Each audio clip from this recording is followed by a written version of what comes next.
Hello and good morning. Today there will be a complete revision on the tenses, and I will start with a chart that I draw very often to help people understand what tenses is.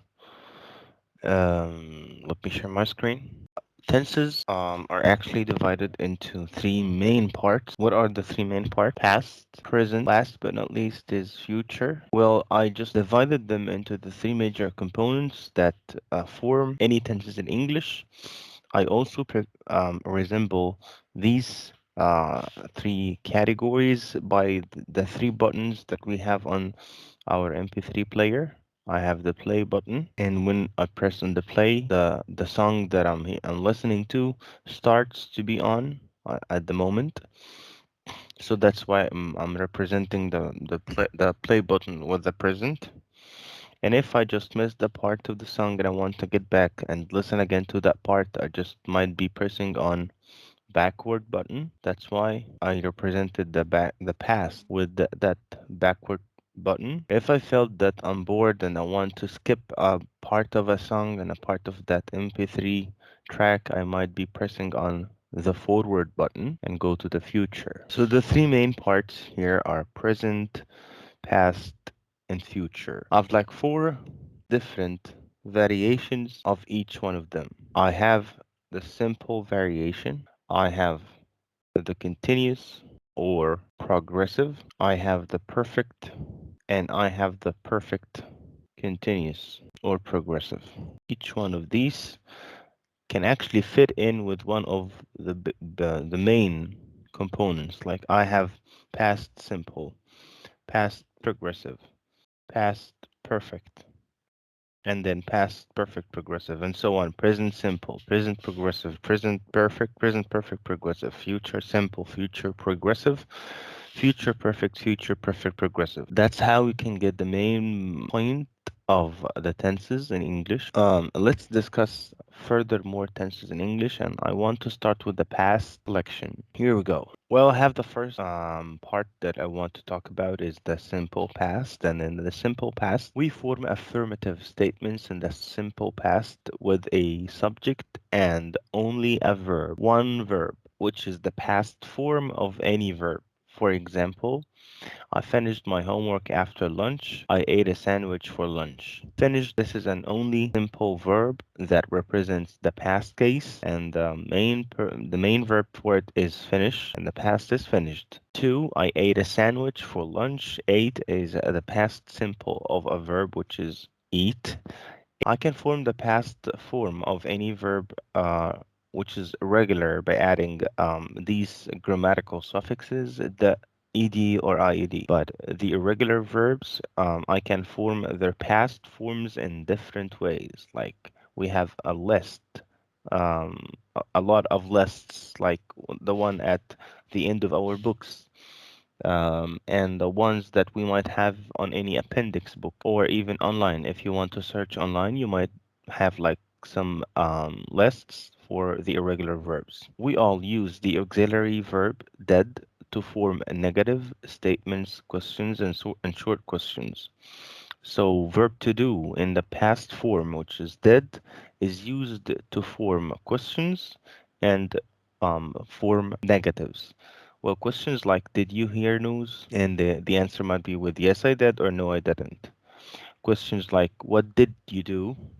I did my homework. I washed the car. I did the laundry and so on. And in the negative case, I just give it the opinion, the other option that I might have. If I said just I or watched the movie, then it might be in the negative form. I did not watch the movie. I did not wash the car and so on. What are the uses of the past simple or the simple past? First, I use the simple past to describe an action that happened at a definite time in the past. Like, for example, I traveled to Paris in 1985, and here I'm talking about specificity. Like, yes, that's it. Time has to be specific, like in 1985. Two, to talk about an action that interrupted another action that was progress in the past, like that there was a continuous action in the past, and then there happened short action that interrupted that action. So I might be using the the past simple or the simple past to describe it. I was studying when the electricity went off. While studying, this is the long action um, that might be interrupted by another one, and the action that was an intruder, or the action that has cut the longer one, was went off. The electricity went off. This is a present simple, past simple one. Sorry. Four. To talk about actions that happened in a sequence in the past. Well, I'm talking about sequence, like this one happened first and then this one happened next and so on. I came home, then picked up my laptop and left. Three actions in a sequence: came, picked, left, to narrate the main actions and events in a story. It was getting dark. I was walking down the road when I saw a strange man, and even you might be having this one like an activity and fill up this story, complete this story with sometime expressions such as yesterday, last night, 4 days ago, in 2004, and so on. Just in plus any tense that any year in the past. I saw a great film last night. Saw great movie 4 days ago. I played tennis with my friends yesterday, and so on. With some stative verbs like I had an exam yesterday. I'm showing a state. I'm not showing dynamic or action. Just I'm showing you the state of having an exam. Most verbs add ed: started, obeyed. Like I said 2 minutes earlier, they are called grammatical suffixes because I add them at the end of the verb to change the grammar rule, okay? Or to conjugate the verb. Verbs which end in consonant like e, for example, live, lived, move, moved, and so on. Verbs that have one syllable and end in a single vowel plus a single consonant, I only double the consonant and then add ed. For example, one syllable and then a single vowel like clap. I might be saying clapped. I'll be doubling the P to be double P. We have some exceptions, and that actually what matters. When you study English, you gotta be paying attention to what exceptions and what are the exceptions. These are the things that you need to bear, that you need to keep an eye on. Verbs ending in I, in W, or X do not double the consonant, like fixed, showed, because why actually did we pick this one as an exception? Because fix is word like that is only having a consonant at the final position, and this consonant is preceded by a vowel, and actually that actually matches the previous part that we just said. But not, this is not just that, this is an exception in English. English is weird. Next exception: verbs with two syllables ending in a vowel plus a consonant with a stress on the last syllable. We double the final consonant, like prefer, preferred. Verbs with two syllables ending in l, I just double it. Travel, travel. Verbs ending in a consonant plus y, it is changed to ied, like worry, worried. Verbs end in ie. I just add only single d, like tie, tied, die, died, and so on. Well, let's move to the past continuous, which is a longer one. We form the past continuous with the past tense of verb to be plus verb plus ing. Just let me share you um, good point that I want to highlight here, which is whenever you find a continuous or progressive tense, that means you will have ing form in it. Let's read that example. Were you listening to the radio at 9 last night? That's a question. And in this question, I'm trying to highlight what were you doing at that specific time, like, and I mean it, specific time, like We have a starting point and we have an ending point. Okay, that's actually what I meant when I asked the question in the past continuous form, or that was my intention when I was asking the question. Because if you want to understand the tenses carefully, you need to look behind what do they actually say. Each tense has different intention. The past simple, I'm just showing you a simple fact, simple action that ended up, that completed in a specific time in the past. So this is the intention, my intention when I'm just using that tense, and that's it. That this is the big secret of understanding the tenses. Well, like I said, were you listening to the radio at 9 last night? My intention here, just let me. I'm talking about a starting point and an ending point. I'm just asking you a specific time. What are the uses of the past continuous? To describe an action that was in progress at a specific time in the past. Like I said, need to show that there was an action that was ongoing at a specific time in the past. Mary was working at 10 yesterday. That means this specific person was doing her job at 10 a.m. or p.m. yesterday, and this action kept going for a while. Two, to talk about an action that was in progress when a second action happened, like we just mentioned this one back in the past simple. Just when I said I was studying when the electricity went off. The electricity went off was the past simple, and was studying is the past progressive. And then three, to talk about two actions that were in progress at the same time in the past. And me personally, I call this point like the parallel one. I'm talking about two parallel actions happening at the same time. I'm talking to you all and you're listening to me speaking. And if I want to speak about that in the past, so I was talking to you, explaining the past continuous, and you were listening to me carefully. I was having a bath while my husband was cooking. While I'm using tenses in a parallel form, I just might use a linker like while to give background information in a story, to narrate a story.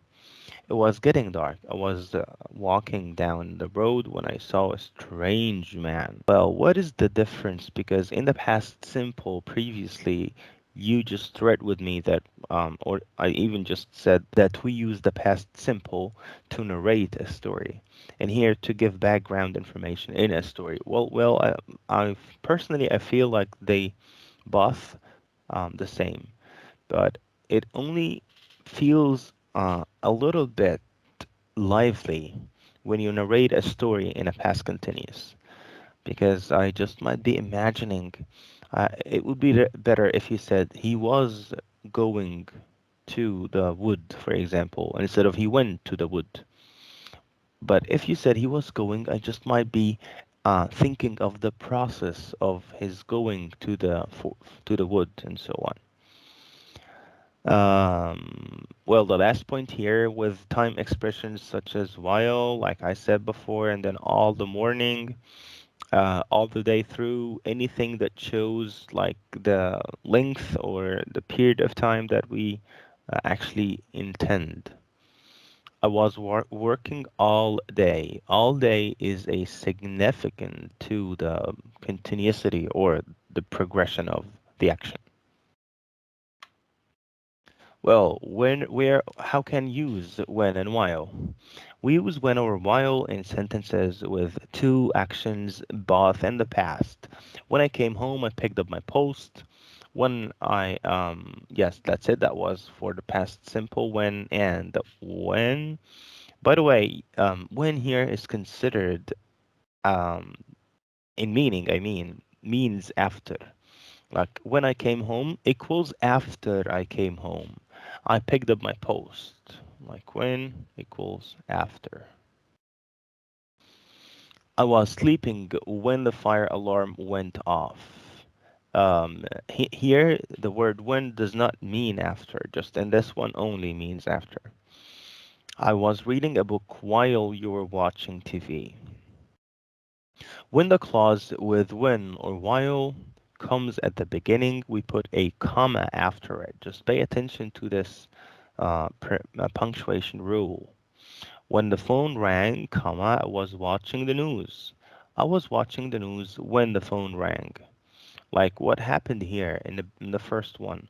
When I started with the clause with when, I just used a comma. But here, when I started with just a normal sentence, I did not use the comma. Well, let's move to the past perfect. And the past perfect is considered the most ancient one. Like, yes, this is very old. We form the past perfect tense with the verb to have, which is had, and plus a past participle of the main verb. Like, I had met Peter before you introduced me to him. Like, this is a sequential action. There is a sequence, there is an order in the meaning that you're trying to deliver when you're using the past perfect. Yes, like the same exact picture that you have imagined here. I'm talking about sequence and actions, and this sequence happened in the past, but one of them happened before the other. Okay? I had met Peter before you introduced me to him. Like, where is the action that happened first? Perfect. The action that happened first is the action with the past perfect. Had met, that means this action happened first and before you introduced me, and this one happened next. And both of them happened in the past. Had you seen the film before? No, I hadn't. That means, had you seen the film before another action? Well, you can imagine that, I'm pretty sure. Well, we form the regular past participle by adding d, ed, ied, the same mechanism that we use um, when we add, yes, the past simple forms to the main verbs. For the irregular past participle, we gotta be looking at the lists that I talked about. What are the uses of the past perfect? Then, just when it comes to the uses, I feel like this is the most crucial thing that you need to pay attention to. The use of the tense is actually what makes it good, what makes it great, because that's it. That's the whole thing. That's why you use the tense. You need to know the reasons of using the tense, the intentions. Okay. I use the past perfect to talk about a past action that ended before another action. Like I said, sequential, sequence, or time in the past. When we use before and after, we may use simple tense, past, or simple past too.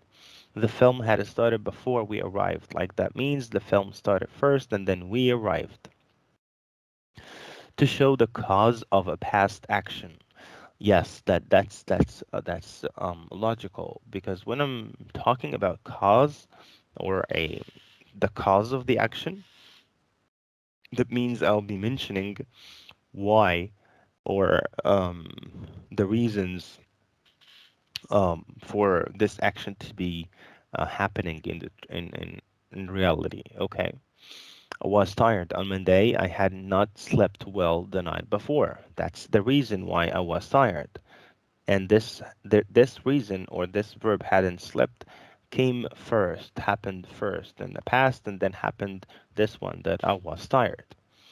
With time expressions such as when, after, before, as soon as, by the time, by, and until.